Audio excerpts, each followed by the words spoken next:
Sveiki visiem atkal! Šodien parunāsim par svārstiņiem un rīkstītēm. Nopietniem cilvēkiem par nopietnām tēmām. Vairāk varbūt es stāstīšu par svārstiņu un to pielietojumu nekā par rīkstītēm, jo man tā kā bišķiņ liekas, ka rīkstīšu pielietojumam bišķiņ ir vajadzīga vairāk prakse un vieglāk ir tomēr rīkoties ar svārstiņu. Savā praktiskajā darbībā tīra un gādīga cilvēku rokās svārsts vai rīkstītes ir neaizstājami palīgi daudzos jautājumos. Un regulārs darbs ar tiem ļauj izzināt cilvēka raksturu, uzzināt par viņa slimībām, atrast apkārtējās vidas negatīvā starojuma avotus. Un, principā, svārsts un rīkstīte ir neaizstājami kā biolokācijas indikātori, meklējot nozaudētus vai paslēptus priekšmetus, senas kapietas apbedījumus, ja, derīgos izrakteņus, ūdens atrašanās vietas. Cilvēki tos izmanto jau vairākus tūkstošus gadus. Pat seno alu zīmējumos ir atrasts cilvēku attēli, kuros viņi rokās tur priekšmetus, kas ļoti atgādina svārstu. Saglabājušās liecības, ka svārsts dažādām vajadzībām izmantots arī Babilonā, Mezopotāmijā, Asīrijā, Indijā un 13.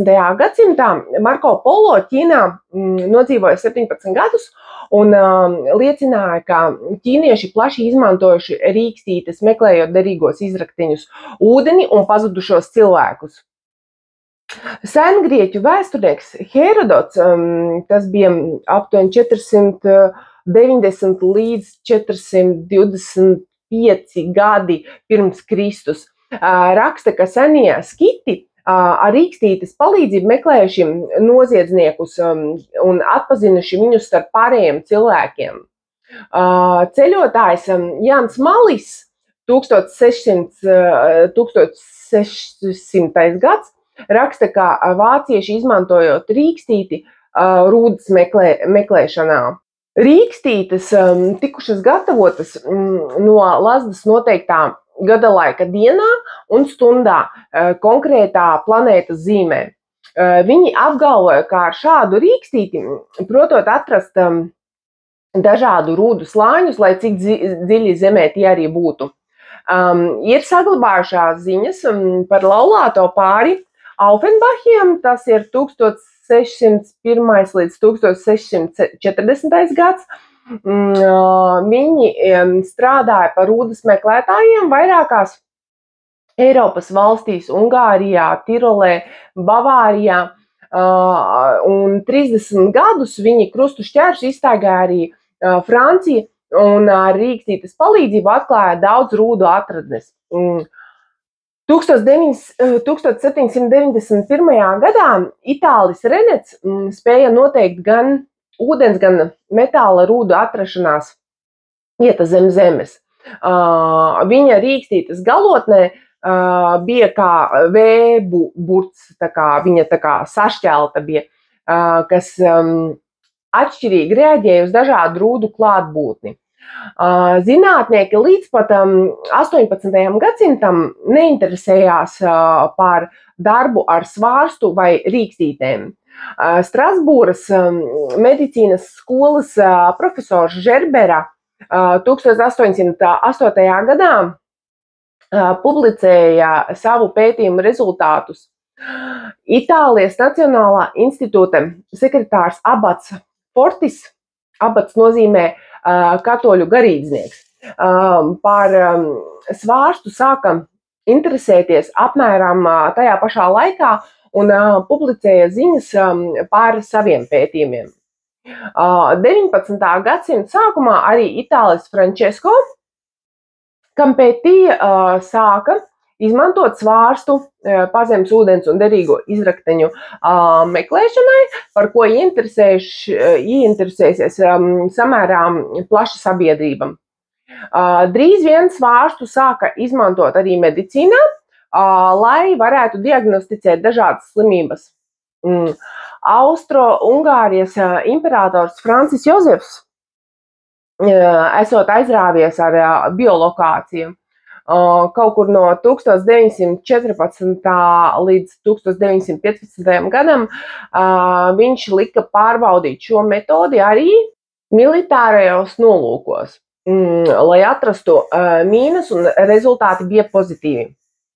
Mūsdienās īpaši interesi biolokācija, ko agrāk sauca par rīksniecību, iegūsi Krievijā, Amerikas Savienotajās valstīs, Japānā, Vācijā, Lielbritānijā, Beļģijā, Austrālijā, Francijā, Izrēlā, Ķīnā, Čehijā, Bulgārijā, Polijā, Šveicē, Indijā un vēl citās valstīs, kur pat radītas nacionālās biolokācijas biedrības.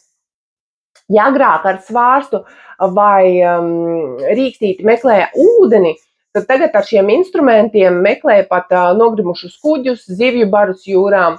Ar svārstu meklē cilvēkus aizgrūšā šahtās un zem sniega lavīnām. Meklē un atrod. Ar svārsta palīdzību izvēlas piemērotākos ārstniecības līdzekļus, izvēlas pārtikus produktus, kas būtu piemēroti tieši noteiktam cilvēkam, kā arī nosakam noteiktajam cilvēkam piemērotāko apģērbu un rotājumus, ja cilvēkam, teiksim, ir kaut kādas alerģijas.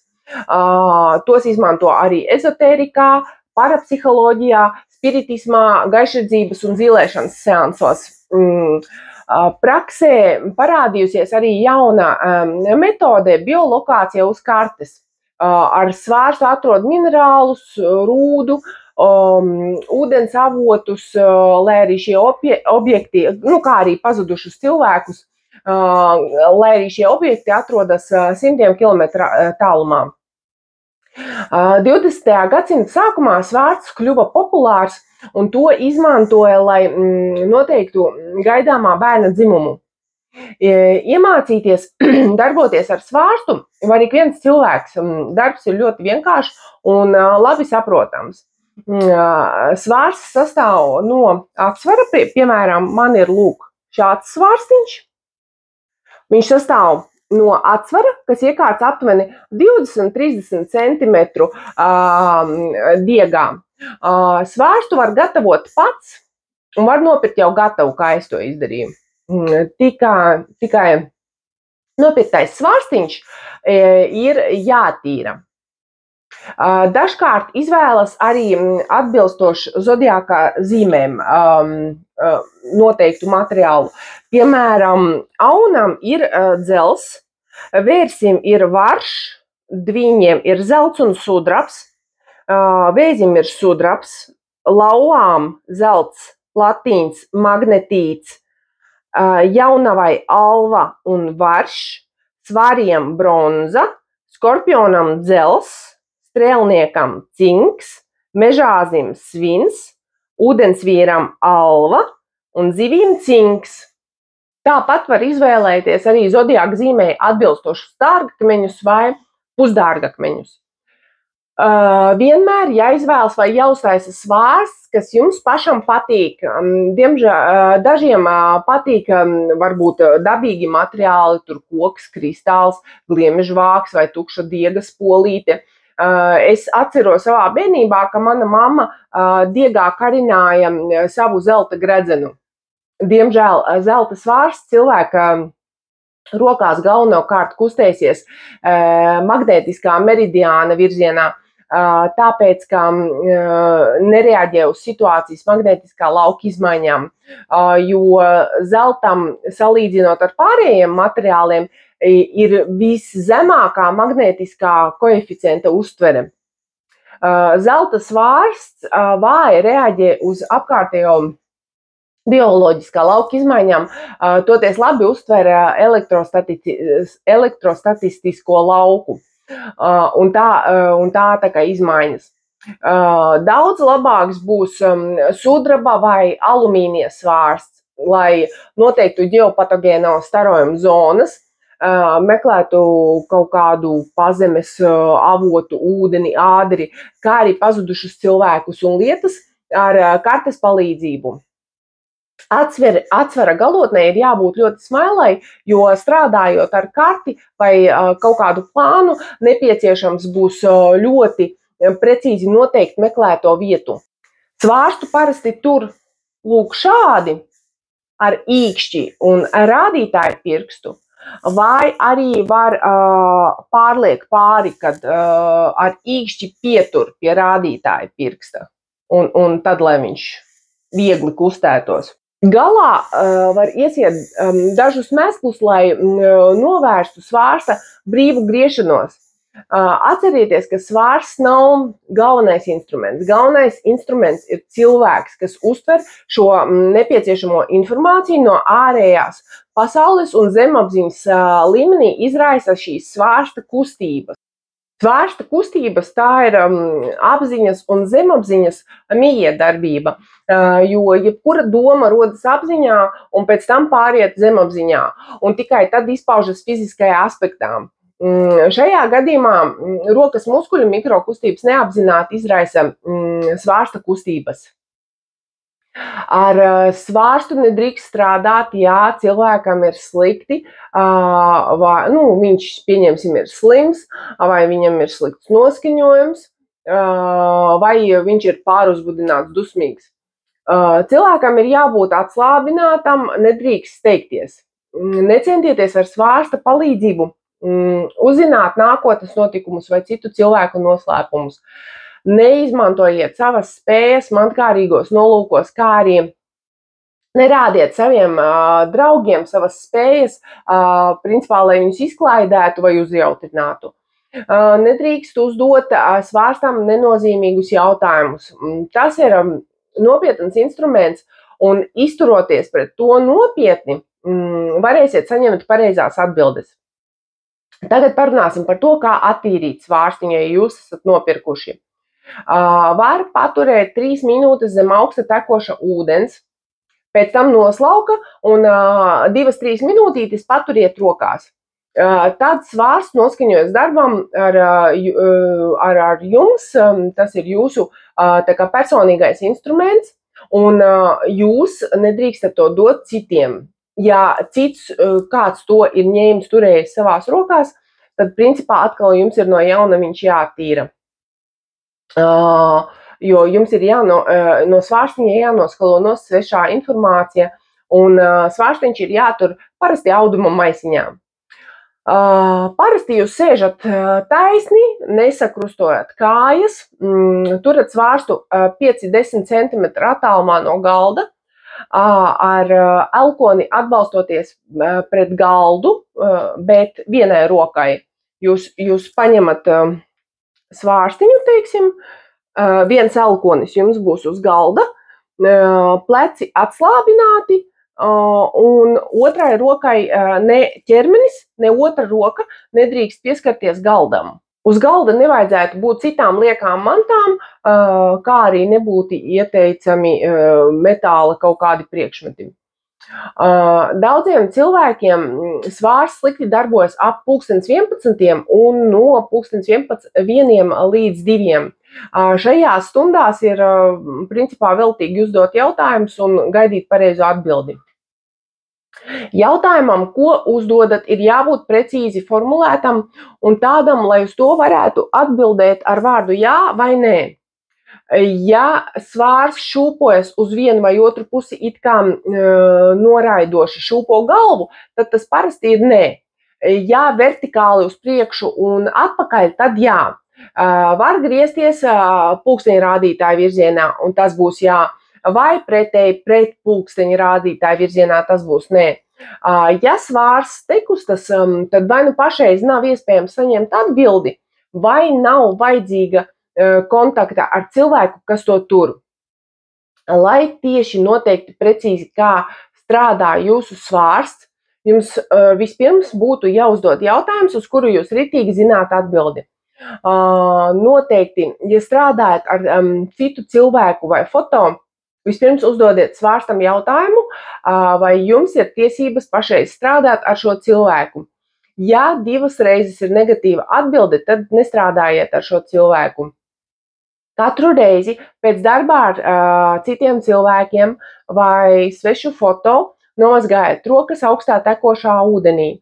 Ja tādu iespēju nav un tuvumā nav ūdens, tad tā kā iztēlojieties, ka jūs mazgājat rokas ūdenī. Ar svārstu ieteicams darboties regulāri, nevis tikai pa brīvdienām vai svētku dienām. Ar svārstiņu strādājam 30 minūtes un 15 minūtes atpūta, jo darbs ar svārstu prasa ievērojumu daudzumu jūsu nervu enerģijas. Svārsta pielietošana ir ļoti, ļoti plaša un daudzveidīga. Piemēram, zem zemes esošo ūdeņu, metālu, derīgo, izrakteņu, noslēptu priekšmetu un citu objektu meklēšana, pazudušu cilvēku un mantu meklēšana, slimību diagnostika, diagnozes precizēšana un nepieciešamo ārstniecības līdzekļu izvēle. Tikai šo nebūtu ieteicams darīt cilvēkam, kuram nav nekādas saprašanas no medicīnas. Tad arteriālā spiediena mērīšana, veselīgu un jums piemērot pārtiks produktu izvēle, jums piemērotu rotu izvēlēšanās, dzīvībai un enerģētikai nekaitīgā apģērba izvēle, biolokācijas pētījumi gan telpās, gan uz lauka, diagnostikā, enerģētiskās medicīnas auras un karmas jomā, čakru diagnostika, pētījumi parapsiholoģijā un ezotērikā, spiritisms, gaišredzības un zīlēšanas seansi. Cilvēku ietekmē visi priekšmeti, kas atrodas ap viņu. Ar svārsta palīdzību jūs varat saprast, vai apģērbs jums der, vai gulta stāv īstajā vietā. Atliek vien pajautāt jā vai nē. Ja jums nav objekts acu priekšā, tad pietiek to skaidri iztēloties domās vai iedomāties cilvēku, piemēram, vai iet ciemos pie tā cilvēka vai neiet. Ar svārstu viegli atrast ģeopatogēnās zonas, kas ir kaitīgas cilvēkiem. Dzīvnieki un putni jūt šīs zonas un nerok tajās alas un nebija ligzdas. Lai arī cilvēks uzskata, ka viņš ir dabas valdnieks, bet viņš ir zaudējis spēju noteikt šo zonu atrašanās vietas. Ģeopatogēnās zonas atrodas tur, kur zem zemes krustojas ūdens plūsmas vai atrodas tektoniskie lūzumi un to tukšumi rada spriedzi zemes garozām. Šādas zonas rada arī elektrības avoti un līnijas. Īpašas problēmas nejūt kaķi, bites un skudras. Toties cilvēki, govis, zirgi, suņi, dzīvojot ilgāku laiku šādās vietās, var saslimt. Tātad, jūs paņemat rokās svārstu, nostājieties pie sienas, atslābināties un pastāviet minūtīti. Ja pēc minūtes svārsts ir mierīgs, tad šeit starojuma nav. Var spērt nelielu soli. Svārsts var uzrādīt starojumu no elektrības vadiem un kontaktiem. Ja svārsts sāk strauji griezties pulksteņrādītāja virzienā, tas nozīmē, ka esat atradis bīstamu vielu. Obligāti atkārtoti jāpārbauda rezultāts. Ja rezultāts apstiprinās, tad atzīmēt to istabas plānā. Jums vajadzētu uzzīmēt tādu kā istabas plānu, sadalīt to tā kā režģīšos, lai jūs saprotat, kur, kas, ko, kā, ko jūs atzīmēt. Un tad pārstaigājiet istabu no sienas līdz sienai krustu šķērsu.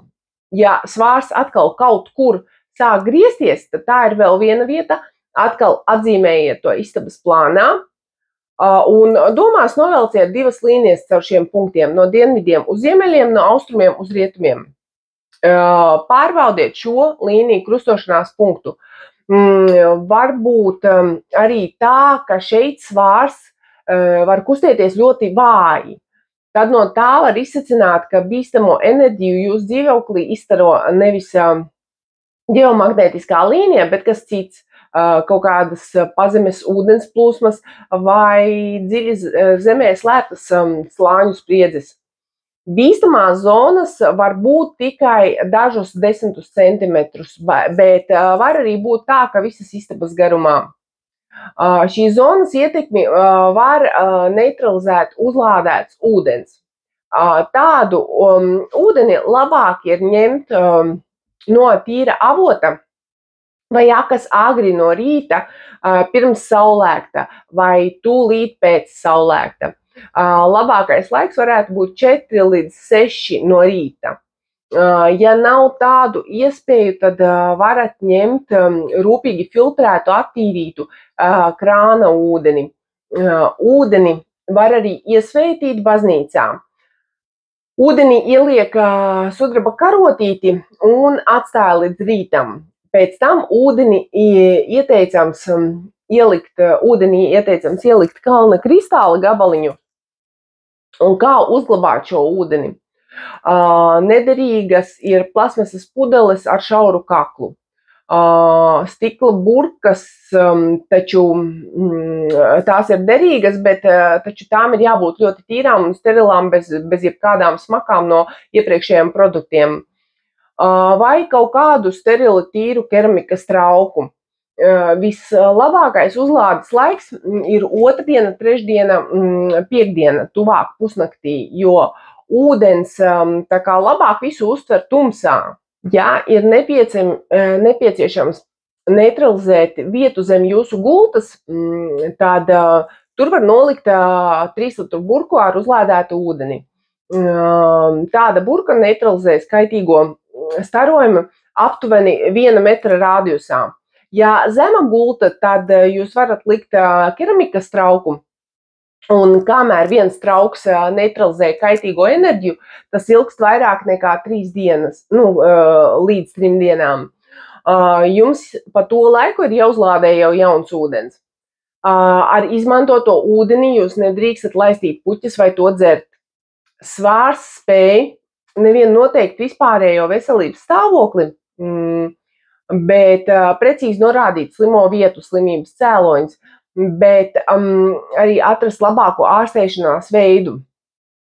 Tas atbild uz jautājumiem, vai vajadzīga psihiska un garīga palīdzība, sārņu izvadīšana, asins attīrīšana, homeopātiskā palīdzība, kompreses, masāža, vai varbūt imūnsistēmas nostiprināšana, psihoterapija, dziedniecisks uzturs, ūdens dziedniecība un tā tālāk un tā joprojām. Ja ir vairākas pozitīvas atbildes, tad jūs varat noskaidrot, kurš ārstēšanās veids ir vissvarīgākais. Orgānu diagnostikai labākais ir bronzas, misiņa vai varas vārsts. Taču, ja nav īstā svārsta, tad var 15 līdz 20 cm diegā iekārt adatu. Vislabāk palūgt diagnostiku noteikt kādam citam, jo jūs esat pārāk emocionāli iesaistīts tajā visā. Lai ar svārstu noteiktu slimo orgānu, pārbaudāmais ir pretī baudītājam ar svārstu, kuru viņš lēnām virza gar ķermeni no augšas uz leju, un tad no kreisās uz labo pusi, nepieskaroties ķermenim. Un pirms jūs sagatavojat cilvēka tā kā schematisko attēlu, uz kuri jūs atzīmēsiet visas vietas, kur ir kustība. Pēc tam jūs pagriežat cilvēku ar sāniņu, un tajās zonās, kur ir svārs kustējies pirmās pārbaudas laikā, jūs tā kā precizēsiet signālu avotu. To pašu dara, kad cilvēks vēl pagriež ar muguru, un tad anatomijas atlantā var noteikt, kurš orgāns radīs šo signālu. Svārsta kustības amplitūda nosaka, cik nopietna ir slimība. Tāpat pārbauda zāles, kuras vislabāk der cilvēkam. Novieto zāles 15 cm attālumā no slimās vietas un ar svārstu pa vidu pārbauda. Pārbaude pret kuņģi var parādīt arī zāļu kaitīgo blakusiedarbību, jo stiprāk šūposies svārs, jo kaitīgākas blakusiedarbības. Tālāk, mērot asinsspiedienu. Cilvēkam jāsaliec elkonī roka, tā kā jānoliek ar plaukstu uz augšu un uz apakšdelma no plaukstas locītavas jūs uzliekat lineālu, lai lineāla sākuma skala būtu pie plaukstas. Noskaņojiet sevi, ka lineāla centimetri atbilst manometra iedaļām. Svārstu turat pie nulles uz lineāla un lēnām virzat uz augšu, kur sāks šūpoties. Šī vieta milimetros norādīs minimālo asinsspiedienu. Lai noteiktu maksimālo asinsspiedienu, svars būs jātur lineāla augšējā atzīmē un lēnām jāvirza uz leju.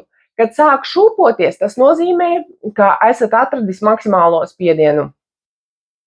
Ar lineālu palīdzību var noteikt arī eritrocītu daudzumu asinīs. Mēs sevī noskaņojamies, ka 1 milimetrs ir 10 000 eritrocītu vienā kubikmilimetrā asiņu, un lēnām virzām svārstu gar lineālu, kur sāk svārstīties, atzīmē milimetru skaitu un aprēķina eritrocītu skaitu kubikcentimetrā asiņu. Lai noteiktu leikocītus, sevī nolēmjam, ka 1 milimetrs nozīmē 1000 leikocītu vienā kubikmilimetrā asiņu. Un rīkojieties tieši tāpat kā ar eritrocītiem. Tālāk, priekšmetu un cilvēku meklēšana. Piemēram, cilvēks pazaudējis atslēgas, cimdus, rotaslietas, dokumentus, ja nevar atrast. Jūs uzzīmējat uz papīra tās vietas plānu, kur aptuveni varētu būt nozaudēts priekšmets. Jānorāda debespuses un plāns jāsadala sīkos kvadrātiņos, un tad iedomājieties to vietu un nenolaižot skatienu no svārsta, uzdodiet tam jautājumu, vai pazaudētā lieta tur atrodas. Ja atbilde ir noraidoša, tā kā pāriet uz nākamo kvadrātu. Ja tajā kvadrātā ir pozitīva atbilde, tad jūs šo kvadrātiņu sadalat vēl sīkākos tā kā kvadrātiņos un sāciet darboties ar svārstu tieši šajā kvadrātā. Tāpat meklējiet cilvēku, kad izmanto karti. Ja meklējat cilvēku, ko neesat redzējis, tad vērojat foto vai vismaz iztēlojoties to cilvēku savās domās. Tad, piemēram, homeopātija un fizioterapija. Ņemsim čakru diagnostika. Pirmā čakra, kas atrodas starpenē tuvu pie astes kaula, tās funkcijas var traucēt šaubas, pastāvīga draudoša briesmu sajūta un nevēlēšanās šķirties no pagātnes. Otrā čakra starp kaunuma kalnu un nabu traucē egoisms, egocentrisms, nevēlēšanās sadarboties ar apkārtējiem cilvēkiem. Trešā čakra saules pinuma līmenī. Čakra cieš no zema pašnovērtējuma, no nespējas risināt sarežģītas dzīves situācijas. Ceturtā čakra sirds līmenī, krūšu vidusdaļā. Funkcijas traucē neprasmi pareizi paust savas jūtas emocijas, pārlieku liela atturība. Piektā čakra, kakla apvidū, neprasme brīvi izteikt domas un jūtas. Sestā čakra, trešās acis līmenī, cieš no pastāvīgi nepiepildītiem sapņiem. Septītā čakra atrodas galvidū vai 4 pirkstu platumā virs galvas. Traucē izolētība, atsvešinātība, skarba attieksme pret dzīvi. Ar svārstu var arī pārbaudīt sadarību ar cilvēku partneri, var iekārtot mēbeles pareizi dzīvoklī, mājā. Tas būtu tā kā viss, ko es gribēju jums pastāstīt par svārstiņu. Ceru, ka jums kaut kas noderēs, varbūt kaut ko jaunu esat uzzinājuši par svārstiņu. Un tāpēc atvados ar jums līdz nākamajam savam video.